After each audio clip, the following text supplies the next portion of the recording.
Good afternoon.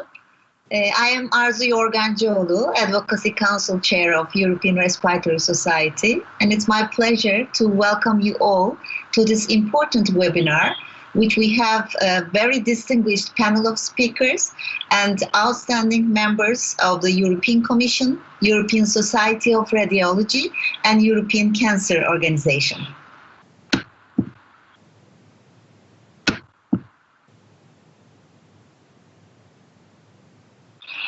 We, as ERS, very much value the early screening of lung cancer, which is the biggest killer among cancers. But we know that lung cancer is a preventable disease, such as the other non-communicable diseases. And dealing with health inequalities and social determinants of health, such as tobacco, air pollution, climate change, respiratory viruses, occupational exposure, migration, poverty, and gender inequalities, we believe is so crucial. So we also believe that there are important policy options that could complement lung cancer screening. So we need to target for countries to increase early diagnosis by 20% by 2030. So those low-dose CT screening can save many lives.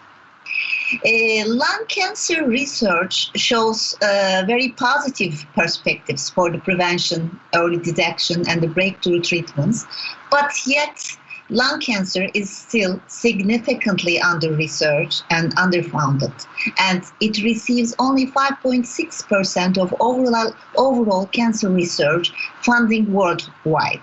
So we need funds for lung cancer research in EU, in IAM, and national research programs also should be increased, we believe that.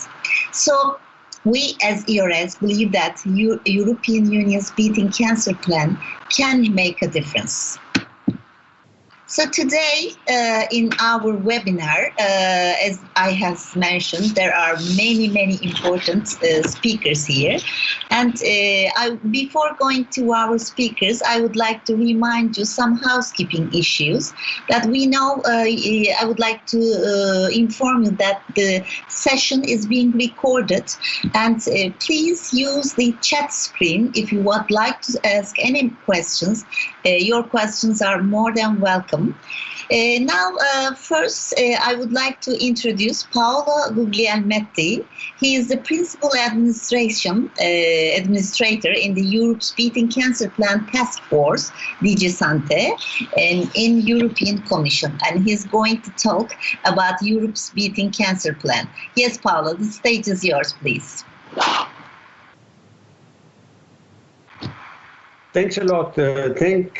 Thanks very much for the invitation, and let me say that I'm very pleased to be here after the adoption by the College of the Cancer Plan, because now it's time to implement it. And so really, I think that we are starting a very important tracks of sharing information, communication, in order really to try to put in practice what is indicated in the communication and in the cancer plan. The European Beating Cancer Plan, next slide please, has been adopted on, as you know, the 3rd of February this year, and after an extensive consultation with the stakeholders. This is a very important element to be considered. The plan is a key pillar of the European Health Union and outlines substantive actions to support structural improvement for a more sustainable cancer pathway and to mitigate the impact of COVID-19, also pandemic, on cancer care. Next slide, please.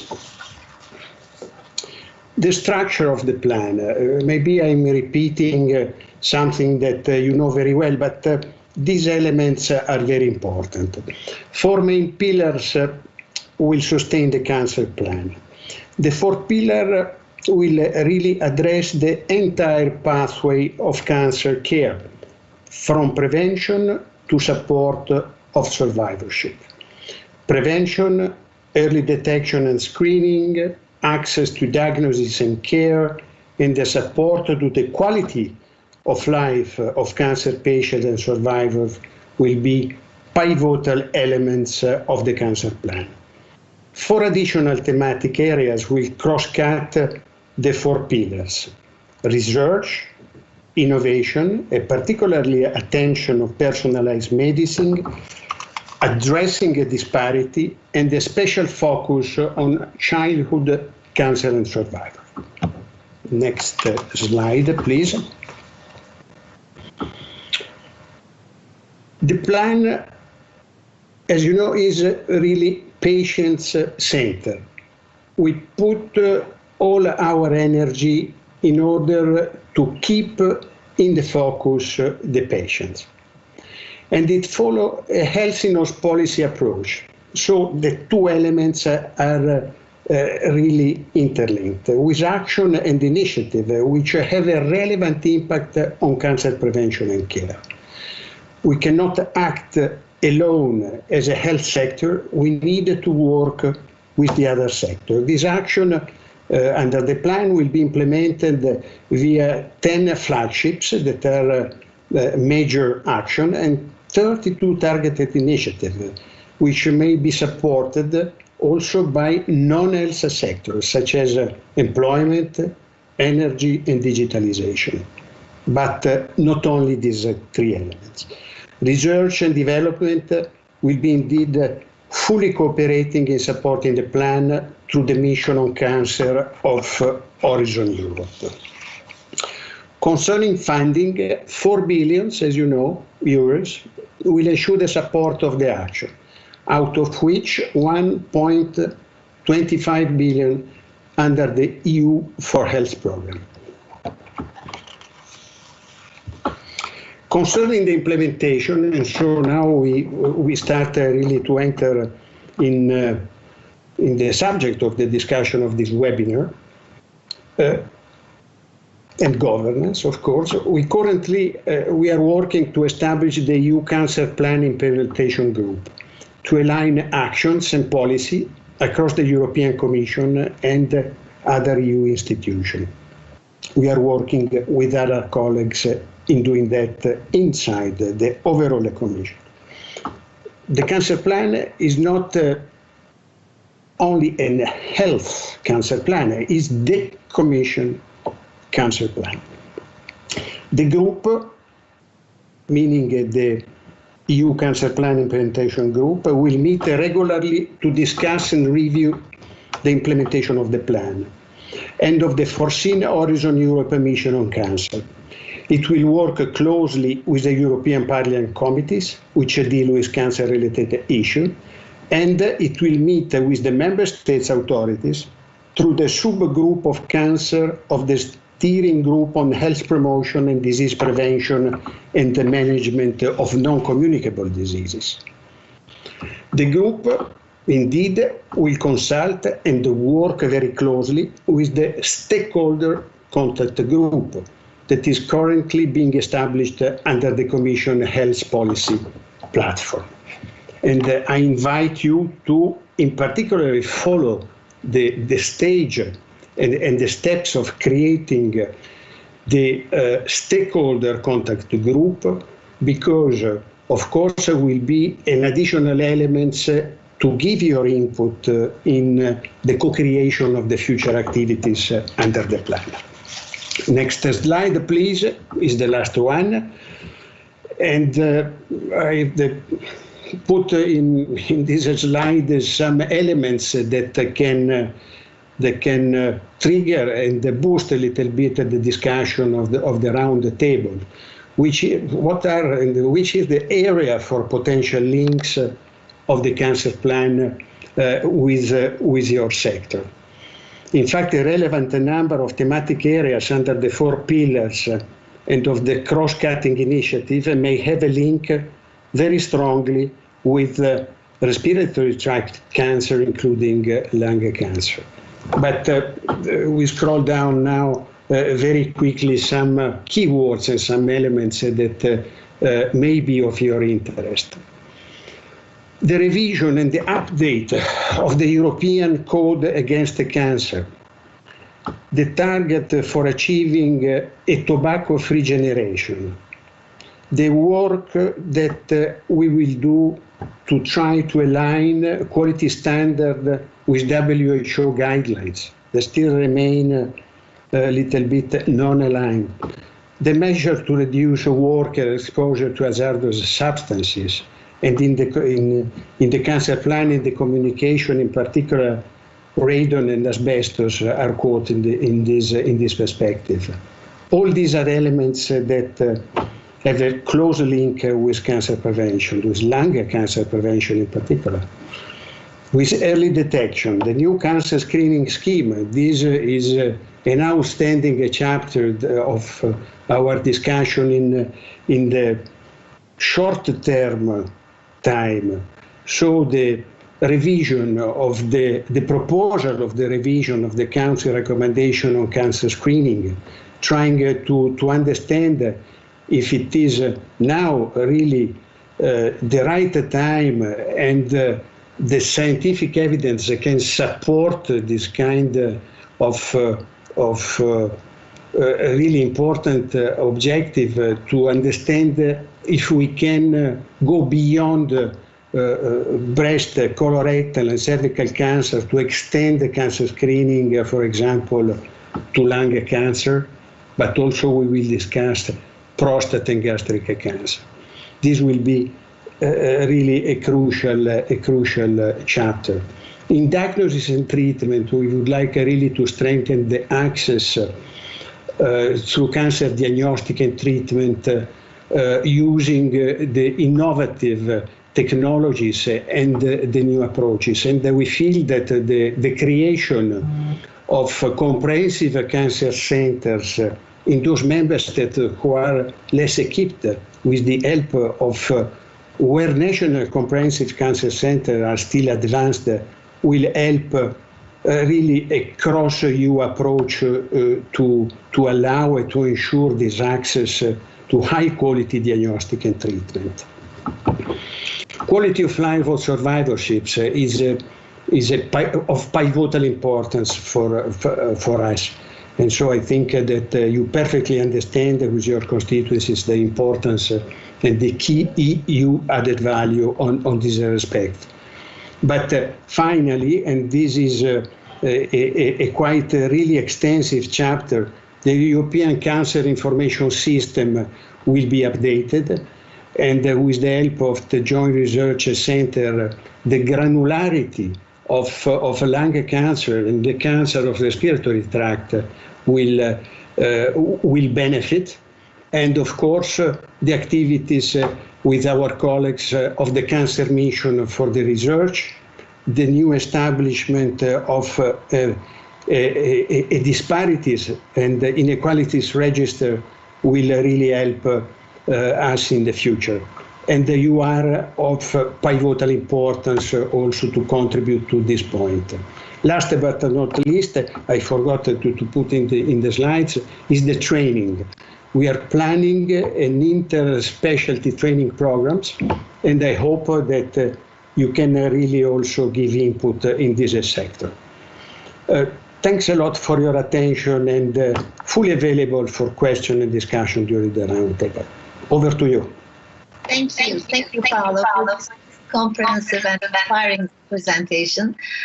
We believe that all 4 pillars are so crucial in this plan, and especially for the patient-centered approach, horizontal approach, and the quality of life are so much important. And we will be more than happy to follow the flow of the plan and contribute at each stage as much as we can.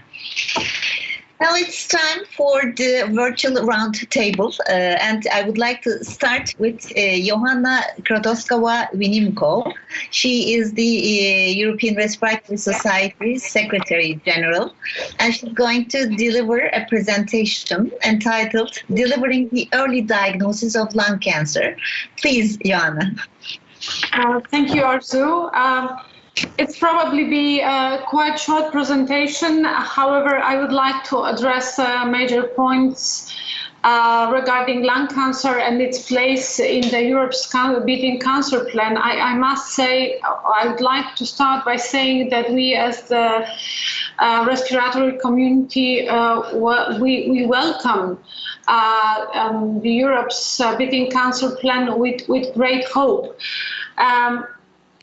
The lung cancer has been a concern, our concern as the Respiratory Society for many years.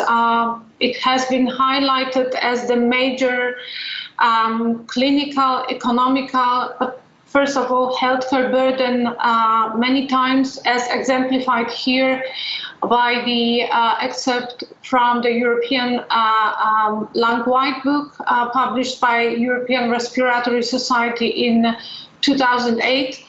So quite a number of years ago, but still we are in 2021 now, and as you can see, we still face a significant numbers, and those numbers, I must say, are quite impressive in a negative way.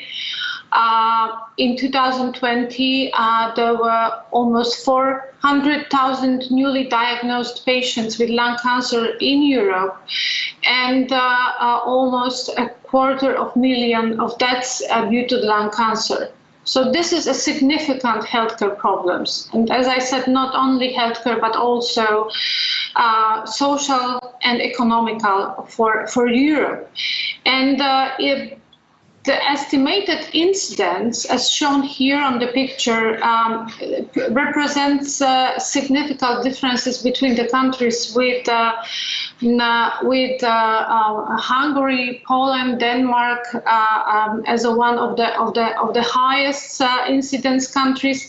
But still, there is no specific pattern here in terms of new cases. However, if one looks at the 5-year survivorship, there is an interesting pattern that really shows differences by region. So you can see here the northern, southern, Central Europe, Eastern Europe, and also UK. And I think it's quite easy to see that there are significant differences in between those countries that speak, I believe, and for the importance of other factors that just risk factors or disease per se. And in my opinion, the quality of cancer care also very much affects the survivorships, and therefore the Europe's cancer beating plan is, as I said, a great hope for us. First of all, it's of course about early diagnosis. I use the word vigilance because I think it's also about vigilance. It's not only about the tools, as for example lung cancer screening, but the way we implement it. We have to implement it proactively, and it's really important in terms of lung cancer that lung cancer screening is a part of the screening programs in Europe, and it's properly targets high-risk groups. But one cannot really use properly the screening, the outcome of screening without the good quality care, without properly addressed clinical practice guidelines on diagnostic and treatment. I'm specifically mention diagnostic and treatment because I do believe that those two have always come together as a one. There could not be a modern, up-to-date and effective treatment without the up-to-date diagnostics. So this is really important that we, apart from the lung cancer screening or medical vigilance, as I named it, we also make sure that the best medical practices are implemented. So again, fast and comprehensive diagnostics of lung cancer and together with timely and personalized treatment. So in my personal experience, this is, I think, the proper organization is probably the most important and most difficult part, because as you know, the optimal care delivery in lung cancer is particularly challenging. This is due not only to the clinical difficulties we face with this tumor, with this cancer, but also due to the fact that unlike in many other cancers, here the multidisciplinary approach, the multidisciplinary management of diagnostic and treatment is of particular importance. We face it every day. There is a number of specialties directly involved, both during the diagnostics and then during the treatment, and only good coordination of efforts and good coordination of expertise and clinical input really provides the up-to-date care for those patients. I was really happy to see that the need and the importance of the innovative diagnostic tools and innovative novel treatment options have been especially emphasized in Europe's cancer beating plan. I think this is of extreme importance because that provides us not only with a tool that also allow us to implement the new progressive treatments for the sake of our patients. And the last but not the least, I do believe that without the high quality, high standards of care, neither lung cancer screening, neither modern up-to-date diagnostics or treatment would not bring the result we expect from it. We really have to make sure that all that comes with the best possible quality and the quality assurance schemes are implemented. And having said that, having emphasized the multidisciplinary quality of lung cancer care, I would like to bring the document I personally believe of significant importance, because this is the document that really addresses the essential requirements for the quality cancer care. This is actually the title of this document. It has been signed by a number of important medical societies and patient organizations. And actually, if you look at the list of authors, that really speaks for the multidisciplinary care of lung cancer. We have European Respiratory Society, European Society for Radiology, European Society for Surgical Oncology, European Society of Pathology, European Society of Radiotherapy, and the last but not the least, European Cancer Organization and the patients. So the multidisciplinary care I mentioned so many times during my talk really involves a number of specialists, and I think it is of specific significance that we make sure that both the training programs but also the reference networks that are part of the Europe's cancer beating plan are also involved and implemented into this program and would be able to provide a good quality care for the patients. Thank you very much. Thank you, Joanna. As you have mentioned many times, the multidisciplinary team approach, I would like to ask you a very particular, very significant question. How do you think that Europe's beating cancer plan has been states setting up the lung cancer units or the centers that have a core multidisciplinary team and support health professionals to diagnose lung cancer early. Could you make a clinical suggestion, a practical suggestion?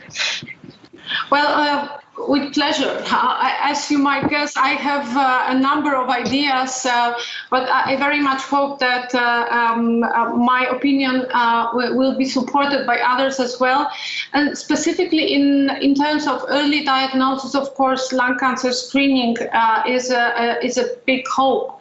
We now have a very solid scientific data regarding the efficacy of lung cancer screening. So I think it's really important that the lung cancer screening would be a part of the cancer screening scheme proposed by the European Commission, and as specifically emphasized by this document, the Council is going to update recommendations.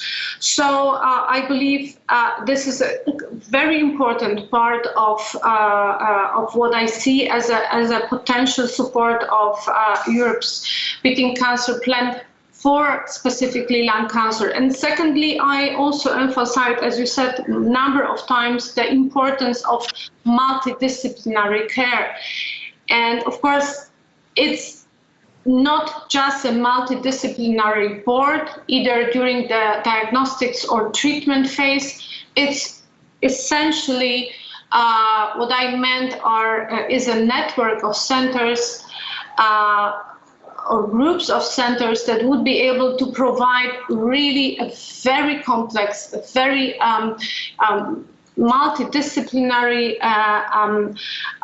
specialized care for those patients. And for that, we first have to make sure that indeed the reference networks, as proposed by the Europe's Beating Cancer Plan, are truly dedicated to specific organs.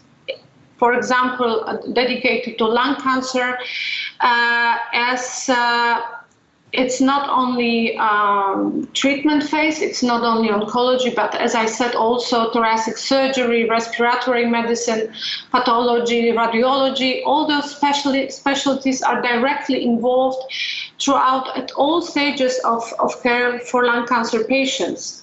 So in that respect, the interspecialty cancer training program that has been mentioned by Paolo, I think it's really important, and I do see in many aspects that Europe's Beating Cancer Plan is a challenge, but also is a huge opportunity for us as respiratory professionals, but also for our patients. Thank you. Thank you, Joanna. Now we will move on, and now it's my pleasure to introduce European Respiratory Society Assembly 11, which is the Thoracic Oncology Assembly head, Jan van Merbeek, and he's going to deliver a presentation entitled "The Case for Lung Cancer Screening." Van, the stage is yours, please. So, good afternoon. It's a privilege for me to attend and present at this meeting. So, besides being the head of the Assembly 11, I'm also representing the board of the European Cancer Organization. In my talk, can you, next slide, please? So, in my talk, I will try to address three important questions regarding screening for lung cancer. Is why should we do it? How should we do it? And who should be screened? Next slide.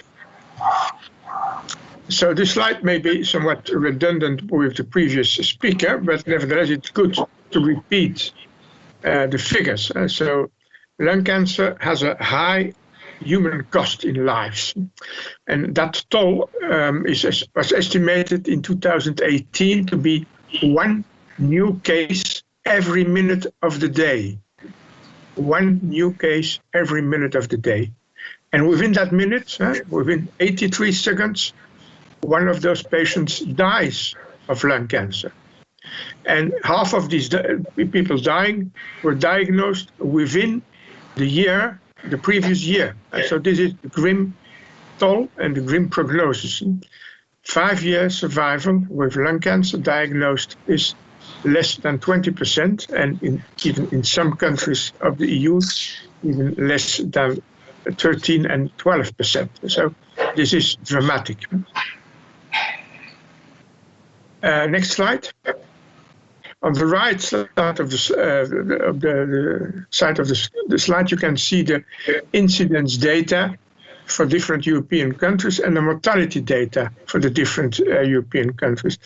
And as already mentioned by the previous speaker, there is a gradient, and some countries are more likely have a higher incidence and a higher mortality. Among these are the Netherlands, a number of East European countries, the UK. But okay, we will not focus on that issue. The other issue is that this human cost translates also in a high budgetary cost.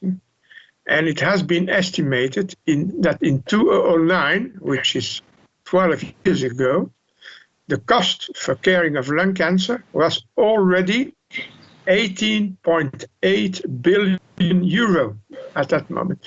Now we are 12 years later, and besides the regular treatment, we have now immunotherapy, targeted agents. So the cost is now definitely much higher. It is estimated that the cost for immunotherapy with the checkpoint inhibitors is about 100,000 euro per quality adjusted life year. So these are tremendous figures. Next slide. Finally, this is not going to improve. The burden of lung cancer and the human burden and the financial burden of lung cancer will increase. So although in male the incidence is decreasing, that's the right portion, the right part of the slide, this is, let's call it, compensated by an increase of lung cancer incidence, mortality and costs in women. So we cannot, no, the question is, can we afford to further pump billions of euro in the care of advanced lung cancer, and should we not try to curb that epidemic by an early diagnosis? Next slide.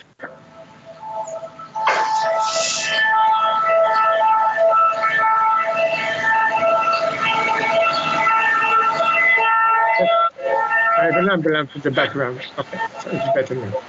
So the way forward, besides smoking cessation and smoking prevention, which remain the cornerstone in primary and secondary prevention, is what we now call lung cancer screening.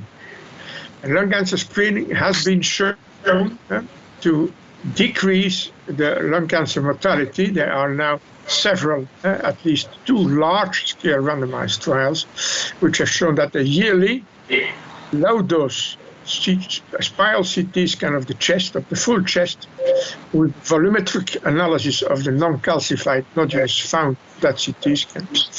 And this reduced lung cancer mortality, next slide, with more than 20%, and in one of the studies also overall mortality. And on the right side of the slide, you see that famous the curve, which shows mortality as a function of time in the so-called Nelson trial. This is a European trial conducted in the Netherlands and in Belgium, where high-risk participants were randomized between a low-dose CT scan as a yearly screening exam versus no screening.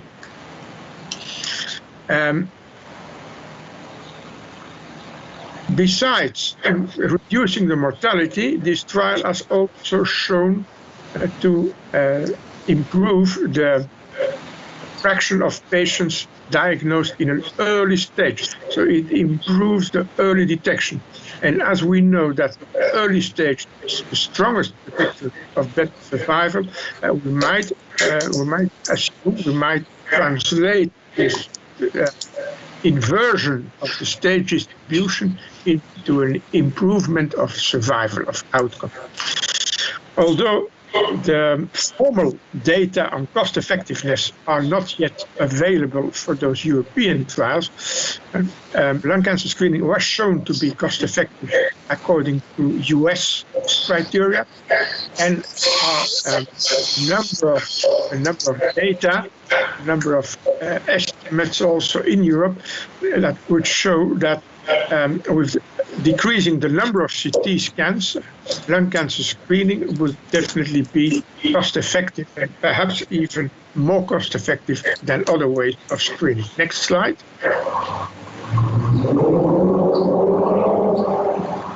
Next slide.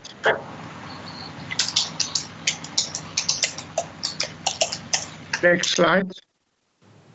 Okay. So who should be screened? For the moment, the guidelines or the recommendations are that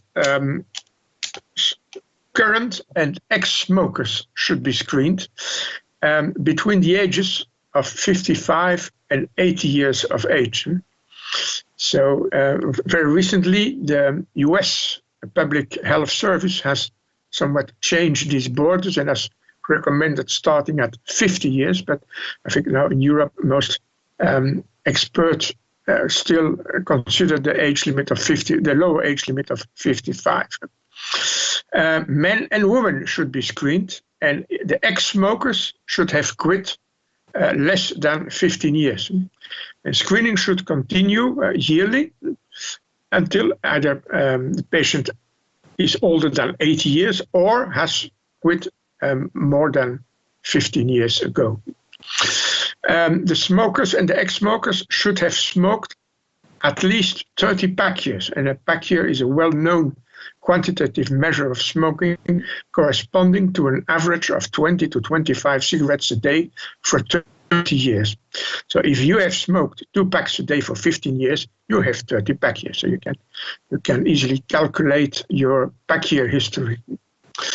And we are aware, and the experts are aware, that with these criteria, we will describe the highest risk population, the population that the highest risk for developing lung cancer. But we are also aware that with these criteria, we will not find all lung cancers in the community, also not in participants, in people who have smoked less than 30 years or have quit more than 15 years ago. So definitely these criteria we are using now are the best ones we have, but they are not optimal. And there are other populations at risk which definitely should also be screened in a second stage, like people with certain comorbid diseases, people who have certain hereditary conditions, or people who have been exposed professionally to certain organic or inorganic compounds during their professional career. But for the moment, let's start with these criteria of smoking and age before embarking on the other ones. And we are definitely in need of a biomarker, a marker of lung cancer in the population, which could be used for further refinement of the criteria. So having said that, let me once again thank the organizers for this opportunity. And let me stress again that we should not again have to prove the validity of lung cancer screening. We have now to implement it in our countries. And that will be another hard task. Thank you. Thank you, Jan. Very great presentation.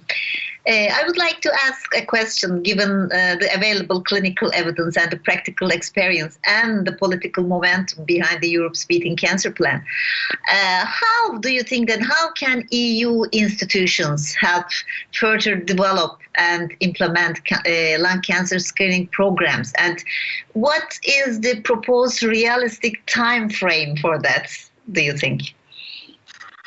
Well, we can look at the other cancer screening programs in Europe. So the in most countries, the authorities will wait till the EU Commission has provided a recommendation or a guideline to screen them.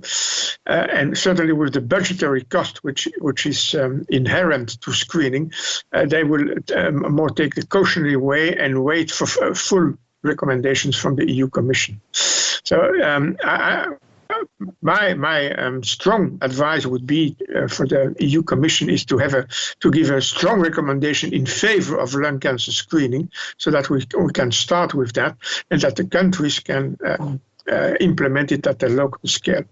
There will be differences. If you look at the fragmentation of cancer screening, for the available cancer screenings in Europe, there will be differences between the different countries regarding the tool used, or the age limits used, or the number of the frequency of screening. But okay, let's at least start with a certain minimum program, and that's what currently the ERS, the European Respiratory Society, is developing. We are developing via a task force a kind of standard operating procedure for a minimum set of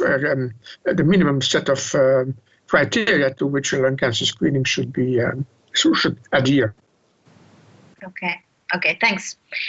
Now I would like to invite European Respiratory Society Assembly 11 Secretary Torsten Gerritblom, and he's going to give a presentation on improved and accessible lung cancer treatments. Yes, Torsten, the stage is yours. Thank you very much, Arzu. Dear colleagues, dear ladies and gentlemen, a very warm welcome from me here from sunny Berlin. And it's a real privilege to speak to you about new and improved lung cancer treatments. First of all, I think, as we've heard before, lung cancer is still one of the most commonest cancer. It's still the deadliest cancer, and it's also the most expensive cancer type in Europe. But let's not forget about the patients. Lung cancer patients, they suffer from the highest rates of comorbidities. So that's another issue that we need to address. And second, lung cancer unfortunately creates the highest symptom load in lung cancer patients. So I think this is important to address. But lung cancer, and this is one of my first key messages, is no longer a hopeless disease. It's just the opposite, and that's why it's not only a privilege but also a pleasure to speak to you today, because there have been major advances in lung cancer treatments over the last decades. And before I speak about the treatments, it's important to stretch that treatments do not go along per se, but they do need proper diagnostics, and diagnostics have also very much improved over the last 10 years. So one major point has been the issue of much better tumor biological profiling.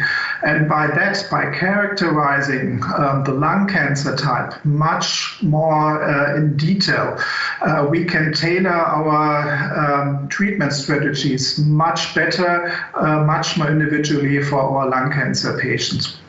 So one major breakthrough, I think, has been the joint initiative by IASLC, ERS, and ATS on the better subtyping of adenocarcinoma among the lung cancers, because it shifted from the previous only pathological profiling of adenocarcinomas to a joint multidisciplinary approach, taking into account radiology and also the pulmonologists as clinicians. So histological subtyping, immunohistochemistry has very much improved. Another, let's call it a revolution, has been the genetic testing in lung cancer. So it's no longer only small cell or non-small cell lung cancer anymore, no longer adenocarcinoma, squamous or other types, histological types of lung cancer, but it's the genetics that count. And certain genetic alterations, the first one has been the EGFR, activating EGFR mutation, can be targeted by certain drugs, and this has been a major breakthrough in lung cancer treatments.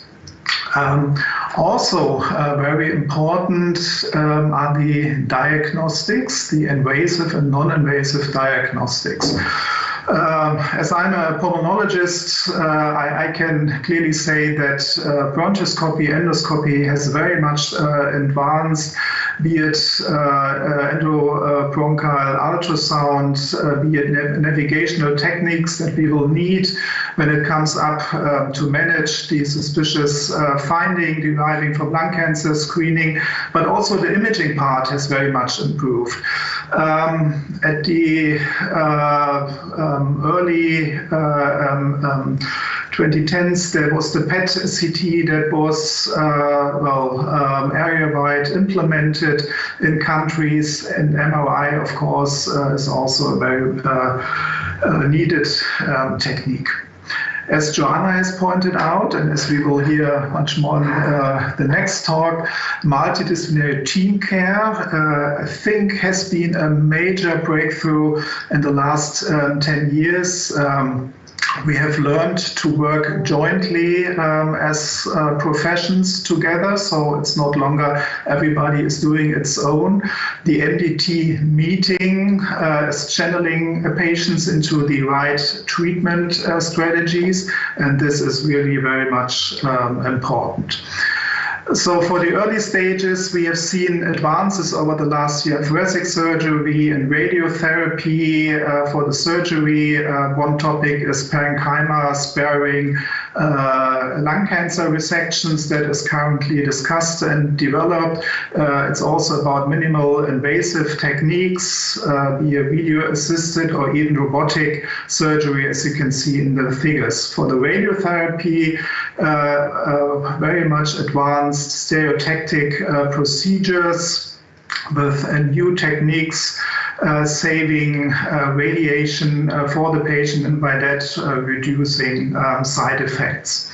For the systemic therapy, there have been two major improvements within the last 10 years. The one is the targeted therapies that I've mentioned before. So if we know the molecular targets that are alterated and we have a subset that can block this activating mutation, for example, that is producing uncontrolled lung cancer growth, then we can use this target and can prolong a patient's life very much more. Also, immunotherapies, they have revolutionized lung cancer therapies, and I think making the immune system competent, alert against the tumor, again, has been a major breakthrough in the advanced lung cancer stages. And both will lead in the future much more to diagnostic therapeutic sequences, as we know that the tumor is sometimes unpredictable, still active, changes its behavior. We need to take new biopsies when the tumor is advancing to use a new tailored drug. So it's about also multimodal therapies for stage 3 lung cancer and oligometastatic disease. But with all these fascinating advances that we have seen in treatments and diagnostics, the burning question for me, and also going along with this roundtable today, how do we implement these exciting research advances into daily care of our lung cancer patients across Europe, because I think at the end it's about the patients that deserves to receive this modern treatments. So the problem one for me is the inequalities in financing of oncology care. And here on this European map, you can see these are very recent data produced from a Swedish group around Hofmacher, and here you can see the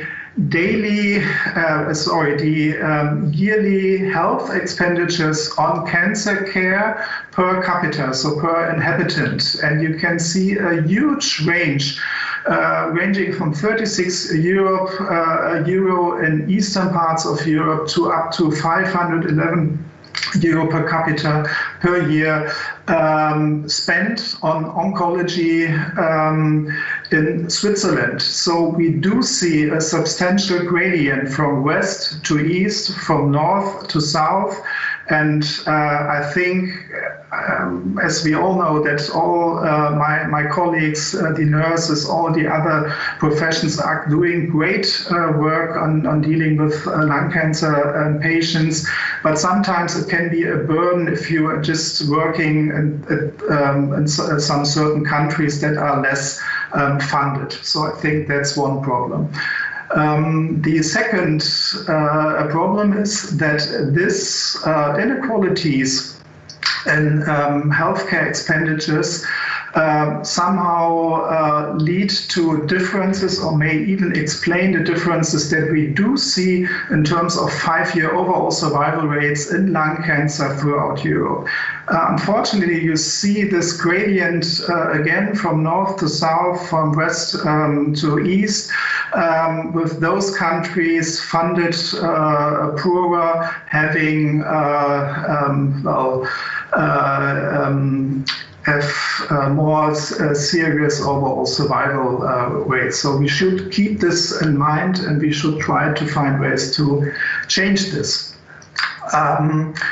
And well, there are other factors, but it seems that the expenditures on healthcare correlate with the overall lung cancer survival in countries. So we have to keep this in mind.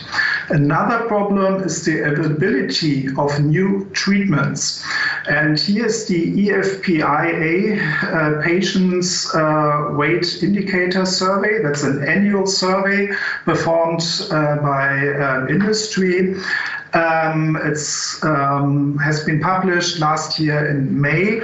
And here you can see the availability of drugs in European countries that have been EMA approved. So in the time frame from 2015 to 2018, there have been 43 drugs that have been approved by EMA, the European Medicine Agency. And as you can see, there's also a significant range from one drug then available, for example, in Serbia, up to 42 drugs available in Germany.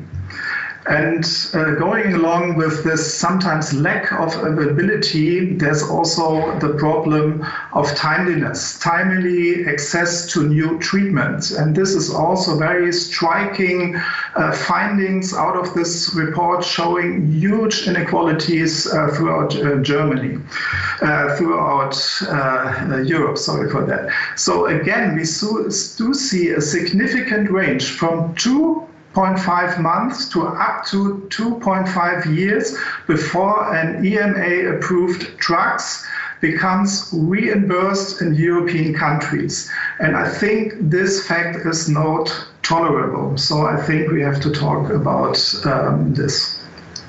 So to summarize and to provide an outlook. So please, there is no stigma of lung cancer anymore. And if there is, we shall overcome it.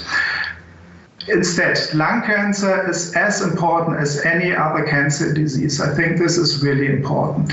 We should develop the vision to improve and harmonize standards in lung cancer care in Europe. And going along, we should find our mission. Let's translate this exciting clinical advances into routine care. Our patients deserve these advances. And for that, I would propose we need to assess, we need to highlight, and we need to solve existing inequalities throughout Europe. Thank you very much. So there is a lot to do. Oh, sorry, this was the wrong button. So that's my very last slide. If I move on. To say thank you, and if you would like to become active in our assembly, just contact us. Well, we need help because there's a lot to do. Thank you very much. Yeah. Thank you, Thorsten. Very important messages. For the sake of time, I would like to move on, keeping my question for the Q&A section, if we can have, to Housekeeping Issues. He is the former chair of the European Society of Radiology Research Committee, and he will going to deliver a presentation entitled "Fostering the Multidisciplinary Approach to Lung Cancer," which we have a lot. Yes, Hans, the stage is yours. Yeah, thank you very much. I don't prepare slides, and I just have to say we have seen that in Europe's Beating Cancer Plan, lung cancer really has to move in the first line. It is the biggest killer, and it has long been neglected, maybe due to stigma or other causes, but there's a lot to be gained within lung cancer. For the multidisciplinary approach, we have seen that the respirologists are in the driver's seat of this, but many other disciplines and expertise is needed. It's on the diagnostic side, like the radiologists and the pathologists. Then it's on the therapeutic side and has become so widespread. And all of these disciplines are driving their own innovations. So it is respirologists, it's thoracic surgeons, it's oncologists, radiation oncologists. And we should not forget non-physicians. There is a nursing staff which is important. We need physiotherapists in lung cancer care. We will need psychologists for tobacco cessation programs, and we need the patient representation in these programs. Because for lung cancer, it's important. We have oncology. We need cancer care on one hand, but we also need respiratory care because especially when we're moving to early detection screening programs, we will have more and more lower stage cancers, and we need innovative therapeutic, also surgical approaches, which will be organ sparing. And then we need to find the right balance between vigilance and surveillance, because many of these patients will develop a secondary lung cancer later in their hopefully prolonged survival. And we'll also have to find out and determine whether the new immunotherapeutic drugs and the checkpoint inhibitors will have a benefit in stage 1 or stage 2 lung cancer. And the other thing that is very important is actually the comorbidome, because many of these patients who suffer from lung cancer or who are at risk of suffering from lung cancer, they will also suffer from emphysema and chronic obstructive pulmonary disease. They might have lung fibrosis, which is a condition which has a higher percentage of developing lung cancer.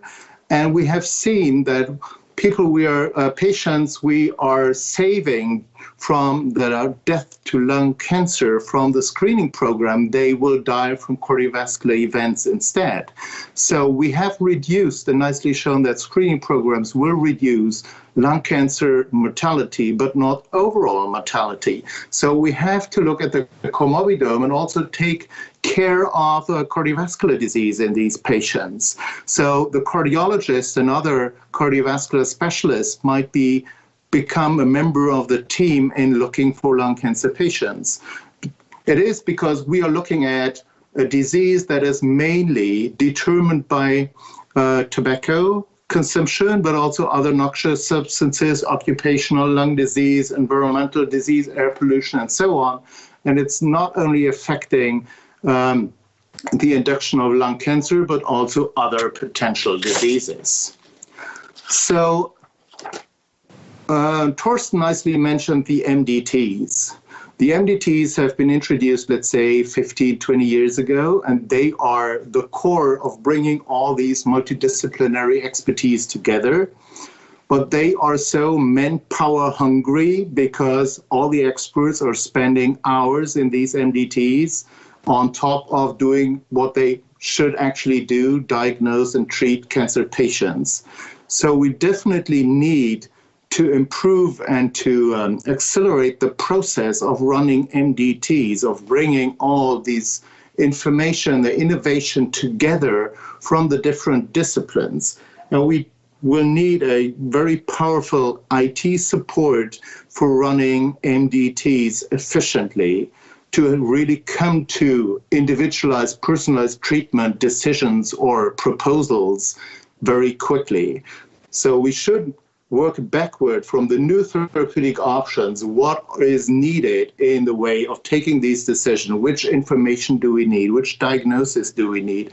Do we need complete genetic profiling of all the cancers, or how could we just come up with stepwise approaches of what we need so that we can really streamline the way MDTs are working in order to fulfill, I think, the request and the requirement that all lung cancer patients should be seen by an MDT kind of activity, so that all these expertise are coming together to really propose the best personalized treatment for the individual patient. So I think the communication between all the multidisciplinary experts in treating lung cancer and then accompanying these patients into a surveillance period is very important. As I already pointed out, when we are diagnosing lung cancer early, lung cancer mortality will go down. We will have to survey these patients for recurrence or secondary lung cancer, but also for the comorbidities. And this is the real challenge that we have to address. Thank you. Thank you. Unfortunately, we are running out of time. Maybe we can have just one quick question from the audience. And if you have time in the end, before moving to our next speakers, just a very important question I'm going to choose. What about CT screening of workers in high-risk occupations? Who would you like to answer this question? Yeah, I think the issue, I will give it a try. So the issue is obviously an important one. There are some data in workers exposed to asbestos who have been also screened by low-dose CT scan, and so the figures are more or less similar regarding the frequency of lung cancer found, but the main big confounding factor is obviously the smoking habit. And most of the ones who had lung cancer found were also smokers. And so, if you want to do a screening in non-smoking, professionally exposed, I think we will need more evidence first, and we will need a biomarker in order to ascertain the risk. Biomarker is so important in this aspect. Now I would like to introduce two speakers from European Cancer Organization, Mike Morrissey, the Chief Executive, and Richard Price, EU Affairs Policy Manager, and they are going to present us what is Europe's Beating Cancer Plan means for lung cancer. We have only 10 minutes. I kind of ask them to be strict. Thank you. The stage is.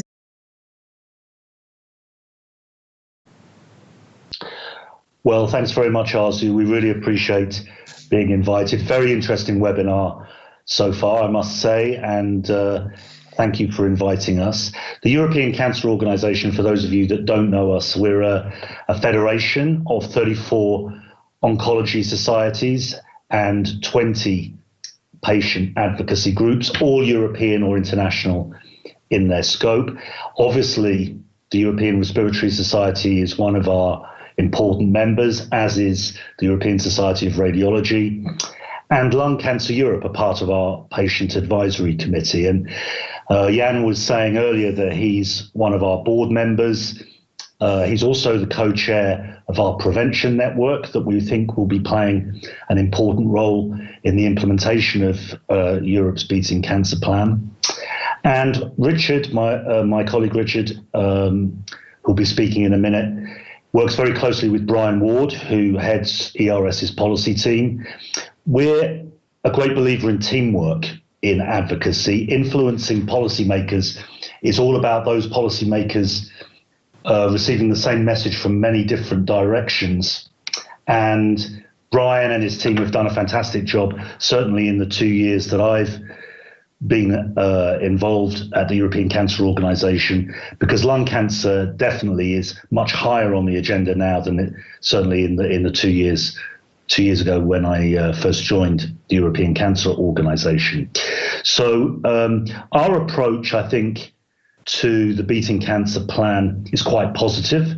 I was pleased to hear Joanna's remarks earlier, and obviously Paolo was explaining the features, or some of the important features, of the Beating Cancer Plan. I think we have to take stock a little bit as a European cancer community and say we've been calling for something like this for years, an intervention from the European Union with money behind it to intervene in healthcare policy, in particular cancer. And this plan, we believe, provides a real opportunity for us to deliver long-term change in the way that cancer is treated across Europe. Do we think the plan's perfect? Well, sorry, Paolo, not 100% perfect, but we think it's a massive step forward.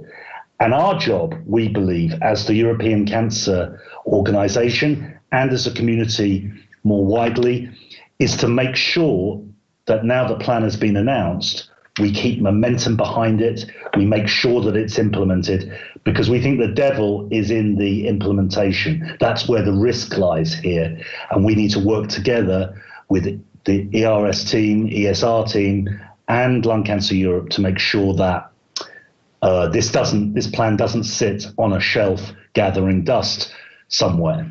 And if we go to the next slide, you can see that we've been doing some work on lung cancer. Joanna was talking about some of this earlier. Richard, why don't you pick this up? Yes, so one of the pieces of work that we do at the European Cancer Organization is try to bring together all of the different professions and disciplines involved in cancer care alongside patients to really outline in what we call essential requirements for quality cancer care what we're trying to achieve in a tumor type, where do we want to get to in every country. And we were very pleased last year to publish essential requirements for quality cancer care for lung cancer, covering many different topics, driving consensus across the piece on issues like performance and quality, on patient involvement, but also, and I think it was displayed in an earlier slide, the core and extended multidisciplinary teams involved in tumor care. And this is very important for us because it gives us the foundation, the mandate from our membership and from the cancer community as to what we're trying to see achieved, and therefore it's highly informative to our work on the Beating Cancer Plan, and will be a core reference point to us as we get further into the discussion.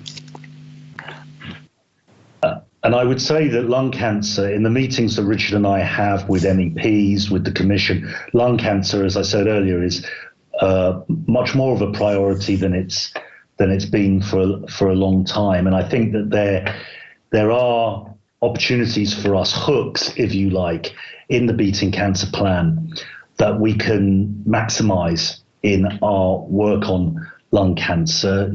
We have some focused topic networks, 9 focused topic networks with representatives of our members, patients, and other stakeholders. I mentioned that Jan co-chairs the prevention one, which is doing a lot of work on primary and secondary prevention. But we've got networks on inequalities, quality cancer care, and a special network on the impact of COVID on cancer, where lung cancer is coming through in a lot of feedback from a lot of places as a real concern, the impact that COVID has had on late presentation of patients for diagnosis for lung cancer. And we had a roundtable meeting. Richard, why don't you talk about that? Yes, so following the publication of the central requirements for lung cancer, we brought together stakeholders to really think about how can we translate that vision for practice into the policy process. So looking at the Beating Cancer Plan, the cancer mission, what are the opportunities here?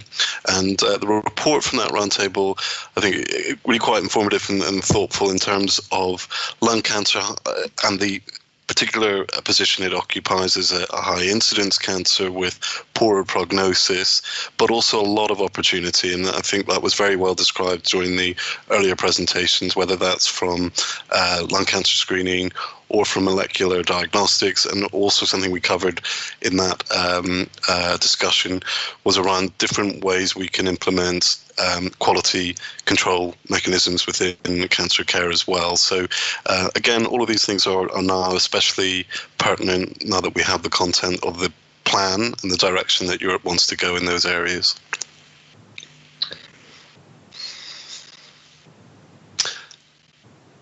So if I speak a little bit to the plan itself, this is I mean, I think it's a wonderful platform for the entire cancer community in terms of its holistic coverage across the continuum from prevention, early diagnosis, quality of life, survivorship, and then also encompassing many overarching components such as inequalities.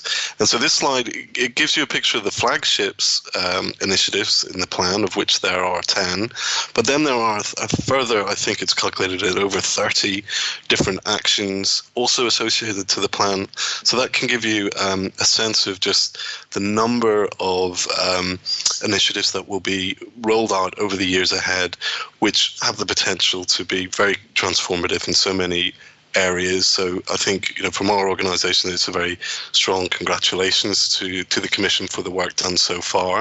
And I think it's a very good sort of signal or signpost of direction, but there's much detail still to be worked out as well. So in the conversations we've been having with our membership subsequent to the plan being published, some of the aspects of the plan that might be of a special interest to achieving improvement in the areas mentioned include an interspecialty training program and how we might be able to utilize that to improve things like psychosocial care for lung cancer patients. There is also a health literacy initiative. There are plans for European reference networks to pick up on rather neglected issues like metastatic cancer and how European cooperation could improve many of the ways in which we approach care for that constituency.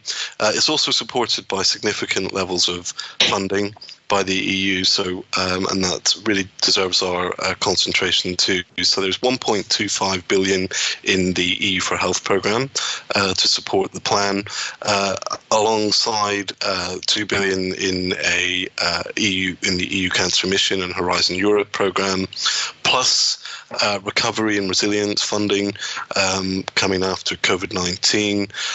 So really, it's just we are a little bit spoilt for choice at the moment in terms of the different directions in which we can direct our attention to, and so I think it's a lot of things happening at once, but these next 12 months of working together are going to be really critical that we, as our part on the cancer community, respond to what's being presented and achieve the potential. Now, I don't know about you, Richard, but I don't want to get into trouble with Arzu, so we can wrap it up on the last slide. We've got our summit coming up on the 17th and 18th of November. Jan will be playing an important role in shaping our prevention and early detection screening part of that program. You can find out more about all of our work on europeancancer.org. Richard and I are here to support your work and always available for any advice or help that you need. Thank you very much for the opportunity.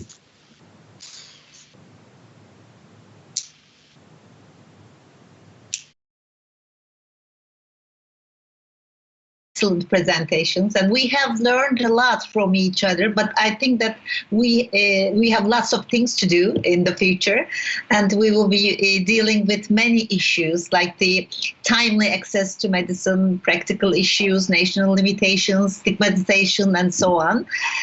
So thank you very much for all of you who participate our webinar, and we are very much hoping that this important plan will come alive soon. And we are sorry that we couldn't answer all the questions, all the comments also, but we will be sending your comments and the questions to our speakers, and the session has been recorded. We all together try to change this devastating curve of lung cancer. Have a good afternoon. Thanks very much.